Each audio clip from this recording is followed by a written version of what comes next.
pourrait être le sens de cette rencontre?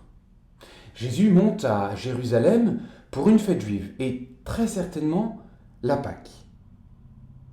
Il est, comme tous, passé par la porte des brebis, c'est-à-dire ce passage obligé du bétail des sacrifices. Et on peut sans difficulté imaginer le monde qu'il devait y avoir. Tout proche de là, cette piscine, où attendait une autre foule, malade et impotent. Parmi eux, un homme prisonnier de son mal depuis 38 ans. C'est même plus une épreuve, mais selon la croyance juive, c'est carrément un châtiment. Veux-tu être guéri? Comment pourrait-on dire Jésus peut-il poser une telle question? Mais évidemment que le paralytique veut être guéri. Eh bien, à la réponse de notre pauvre homme, nous voyons que Jésus avait vu juste. Seigneur, je n'ai personne pour me plonger dans la piscine au moment où l'eau bouillonne, et pendant que j'y vais, un autre descend à ma place.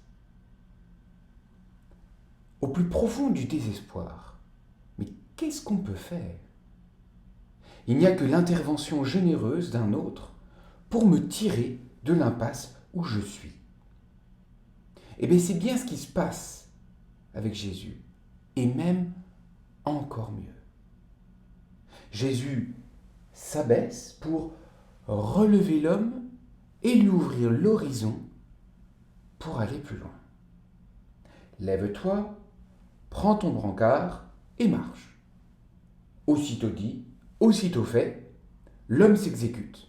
Pas de question, c'est clair et incontournable. Jésus a guéri son âme et son corps. Handicap et désespoir, fini. La guérison, c'est le signe donné par le Fils de Dieu. Alors on pourrait se poser cette question.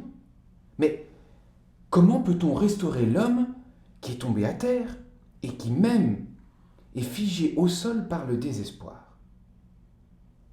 L'attitude de Jésus nous montre ce qu'il convient de faire. C'est s'abaisser vers l'autre. Jésus s'abaisse.